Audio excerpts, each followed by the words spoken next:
Bonjour à tous, bonjour à celles et ceux qui nous ont rejoints ce matin, bonjour aux journalistes qui nous accompagnent dans cette conférence de presse donnée à Laval, en Mayenne, et au cours de laquelle je publie la liste intégrale des candidats aux élections régionales dans les Pays de la Loire, élections régionales qui auront lieu les 20 et 27 juin prochains. À mes côtés, Jean-Michel Cadenat. Jean-Michel, tu es mayennais, lavallois, et tu conduis la liste que nous présentons aux élections cantonales, et tu es ici, dans ce département de Mayenne, la tête de liste pour les élections régionales. Quelques mots sur la liste que nous avons composée pour ces élections. C'est une liste dans laquelle j'ai souhaité exprimer d'abord la diversité des parcours, des âges et des situations professionnelles. Jean-Michel, tu es gendarme, lieutenant-colonel de gendarmerie. Je compte dans notre liste des infirmières, je compte des juristes d'association, je compte des acteurs du droit social, je compte aussi des agriculteurs, notamment avec Pierre Vaugarny, un agriculteur qui a joué un rôle important dans les instances nationales de l'agriculture. Je compte des parcours très divers, des âges très divers. La plus jeune de nos candidates a juste un peu plus de 20 ans. Et donc cette diversité des parcours professionnels est à l'image de la région et c'est à l'image du projet que nous entendons conduire pour la région. J'ai dit diversité des parcours professionnels et je dis également entreprise. Sur les listes que nous présentons, nombreux sont les hommes d'entreprise et les chefs d'entreprise. Gabriel de Chabot, qui conduit notre liste dans le Maine-et-Loire, est un chef d'entreprise qui travaille pour les bâtiments industriels, bien implanté dans la région du Maine-et-Loire, mais il n'est pas le seul. Lila Sendong est une chef d'entreprise en Vendée, qui a travaillé dans d'autres secteurs avant d'ouvrir une agence immobilière et de développer ses activités dans le cadre des indépendants et des libéraux, comme ceux dont nous entendons défendre les intérêts de notre région. Raymond de Malherbe, qui conduit notre liste pour la Sarthe, a été dirigeant d'entreprise et il a passé la plus grande partie de sa vie à travailler dans l'industrie du luxe en Asie, notamment à Hong Kong et à Taïwan, avant de revenir s'installer dans la Sarthe. Et je pourrais continuer la liste, nombreuses sont les femmes et les hommes d'entreprise, au cœur de l'activité, au cœur du combat pour les parts de marché dans notre région. Je suis également très heureux d'accueillir sur nos listes nombre de représentants du monde de la culture. Jean-Patrick Fillet, tête de liste en Vendée, a pendant près de 20 ans porté des labels de disques, porté des choix de musique en Californie où il a réalisé l'essentiel de sa carrière. Éric Mauvoisin, plus connu sous son nom de réalisateur et producteur de films comme Éric Dick, a fait toute sa carrière après le service cinématographique des armées, a fait toute sa carrière dans le monde du cinéma. C'est un producteur, un réalisateur de films qui a réalisé de très belles choses et avec d'autres, musiciens, acteurs du monde du spectacle, sculpteurs. Le monde de la culture est fortement représenté dans une liste parce que la culture est un bien essentiel au sein des Pays de la Loire. Et puis je voudrais terminer sur une dernière note à laquelle j'ai prêté attention, c'est l'ouverture sur le monde. À la fois par l'excellence de ses produits agroalimentaires, par la dynamique de ses PME, mais aussi par sa façade atlantique, la région des Pays de la Loire est l'une des plus ouvertes sur le monde qui soit. Et j'entends bien, à la tête de la région, promouvoir cette ouverture dans l'intérêt de tous les habitants des Pays de Loire pour conforter leur attractivité et conforter le rayonnement des Pays de la Loire dans le monde. J'ai cité Raymond de Malherbe, qui a fait l'essentiel de sa carrière en Asie. J'ai cité Jean-Patrick Fillet, qui a passé 20 ans aux États-Unis. Je peux citer d'autres, Jean-Michel Cadenat, Pierre Marionnet, tous les deux gendarmes ou militaires qui ont passé une grande partie de leur carrière hors de France. Je peux citer nombre d'hommes et de femmes qui nous accompagnent sur ces listes. Je pense à Jean-René Barguin, qui nous a rejoints venant de Debout la France à travers l'Avenir français et qui a créé une entreprise en Thaïlande qu'il a développée pendant plusieurs dizaines d'années avec succès, ce qui l'a conduit d'ailleurs à se passionner pour l'écologie. Bref, l'ouverture sur le monde est largement représentée sur ces listes. Je m'en félicite parce que c'est ainsi que nous pouvons développer un projet de confiance et de passion qui ambitionne aussi de projeter nos entreprises et de projeter les Pays de la Loire partout dans le monde. L'excellence de nos produits le mérite, l'excellence de nos entrepreneurs le mérite. Je souhaite que les Pays de la Loire deviennent une marque mondiale choisie et préférée sur tous les marchés du monde. Après cette présentation de la liste, et parce que je prends aujourd'hui la parole à Laval, aux côtés de Jean-Michel Cadena, je voudrais évoquer en quelques mots le projet économique que nous voulons conduire pour la région des Pays de la Loire. Et je ne saurais mieux en parler que dans cette région de la Mayenne, dans cette ville de Laval, qui constitue à bien des égards une exception.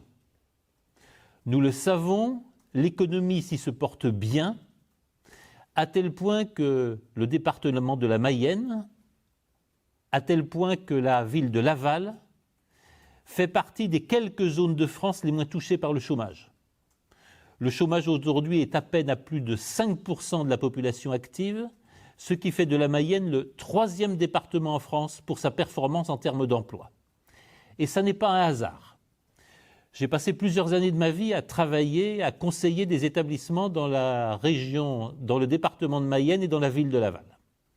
Et je peux témoigner de 3 choses qui me paraissent absolument essentielles et qui seront au cœur de notre projet pour la région. La première chose, c'est qu'il y a bel et bien un contrat social mayennais. Et je voudrais vous raconter des épisodes que j'ai vécus au plus près des entreprises lors de la crise 2007-2008. En 2008, alors que l'économie française subissait les contre-coups violents de la crise bancaire américaine, beaucoup d'entreprises ont licencié, beaucoup d'entreprises n'ont pas transformé les CDD en CDI, bref, beaucoup d'entreprises ont fait du niveau de l'emploi leur première variable d'ajustement à la crise. Ça n'a pas été le cas à Laval et ça n'a pas été le cas des entrepreneurs mayennais. Globalement ici, les entrepreneurs ont géré la crise en recourant au chômage à temps partiel, en recourant massivement aux formations, pratiquement sans licenciement. La conséquence est qu'ils ont conservé l'outil de travail. La conséquence est qu'ils se sont acquis la loyauté et la fidélité de leurs salariés. Et la conséquence, c'est la résilience et c'est la robustesse du tissu des PME de Laval et de la Mayenne. Le second élément, c'est, je l'ai cité, le contrat social mayennais. Le contrat social mayennais, c'est bien sûr qu'on ne licencie pas au moindre orage, mais c'est aussi qu'une véritable solidarité réunit les chefs d'entreprise. J'ai pu assister, j'ai même pu participer à plusieurs reprises à la montée au capital d'entreprises qui allaient bien, de la PME, de l'entreprise locale qui traversait une phase difficile. Ces montées au capital n'ont rien d'agressif, ce sont des montées au capital amicales, parce que chaque chef d'entreprise à Laval ou en Mayenne sait très bien que si son voisin tombe, lui aussi peut être menacé plus tard. Il sait en revanche que si tout va bien pour ses proches, les chefs d'entreprise avec lesquels il est en relation, ses sous-traitants ou ses clients, si tout va bien pour eux, lui aussi a des chances que tout aille bien pour son entreprise. Cette solidarité entre chefs d'entreprise de la région, du département de la Mayenne, j'en retrouve peu d'autres exemples en France, j'en retrouve l'exemple partout en Allemagne. Et ça n'est pas un hasard si aujourd'hui, la part de l'industrie allemande dans le produit intérieur brut est presque le double de ce qu'elle est en France. Je souhaite que nous sauvions nos sites industriels dans la région des Pays de la Loire. Je souhaite que nous relocalisions massivement des activités industrielles. Et la clé, c'est la solidarité entre chefs d'entreprise et c'est l'esprit de coopération entre chefs d'entreprise. C'est le troisième élément qui singularise le département de Mayenne et la région de Laval. La part exceptionnelle prise par l'économie de la coopération et de la mutualité, et je dirais également l'économie sociale et solidaire. Un seul chiffre à cet égard, 2 établissements bancaires, tous les deux coopératifs et mutuels, représentent près de 80% du marché bancaire sur l'aval et sur le département de la Mayenne. Cela veut dire que l'esprit coopératif, qui est un esprit territorialisé, qui est un esprit localiste, où ce sont des hommes et des femmes du département ou de la ville qui ont le pouvoir sur les décisions de la banque. Ce modèle marche et je souhaite que ce modèle se réaffirme partout dans les pays de la Loire. Je souhaite promouvoir l'économie sociale et solidaire, je souhaite promouvoir la mutualité, notamment à travers les mutuelles municipales, comme elles existent également en Vendée, qui représentent la vraie solidarité d'une collectivité face aux risques qui peuvent toucher certains de ses membres. Je souhaite que cette économie de type coopératif et mutuel se traduise également dans le monde de l'écologie. Nos biens communs ne sont pas à vendre et nos biens communs ne peuvent pas faire l'objet d'appropriation par des sociétés privées qui ont seule ambition de maximiser le rendement par l'actionnaire. Nos biens communs, je pense aux forêts, je pense au littoral, je pense aussi à l'énergie. Nos biens communs doivent être gérés, doivent être détenus sous forme coopérative. La totalité des habitants d'un lieu, d'un site ou d'un département doivent être associés à l'économie de l'énergie, à l'économie des ressources naturelles, à l'économie du végétal. C'est pourquoi je souhaite que ce développement de la coopération et de la mutualité réponde à un impératif qui pour moi est absolu. Je souhaite, comme c'est le cas en Mayenne, que plus d'un habitant des Pays de la Loire soit directement sociétaire ou actionnaire des coopératives, des mutuelles ou des entreprises des Pays de la Loire. C'est le moyen d'associer toute la population à la marche de l'économie. C'est le moyen de resserrer le lien entre la population, les résultats des entreprises, les résultats des coopératives et des mutuelles, bref. C'est le moyen de faire que si le département gagne, si la ville gagne, tous les citoyens soient également associés à la victoire, au gain de part de marché et en la rentabilité des coopératives ou des entreprises. Bref, je souhaite étendre très largement le lien d'association entre les habitants des Pays de la Loire, leurs entreprises et l'excellence des produits et services des Pays de la Loire. C'est ainsi que nous gagnerons ensemble. Un dernier point que je voudrais souligner, parce que la sécurité professionnelle, la professionnalisation et l'apport de compétences aux jeunes des Pays de la Loire m'apparaît un sujet essentiel. Nous faisons face à ce que certains appellent le New Public Management, qui est ni plus ni moins que la soumission de l'économie sociale et solidaire, de la fonction publique et de la fonction publique territoriale à des dogmes et à des modes importés du secteur privé, dominés par la financiarisation, dominés par le court terme et dominés par cet esprit destructeur venu d'outre-Atlantique qui veut que toute activité humaine ne soit appréciée que par son prix. J'observe aujourd'hui les graves atteintes portées à l'intégrité de l'État à travers la suppression du corps des préfets, à travers la suppression de l'École nationale d'administration.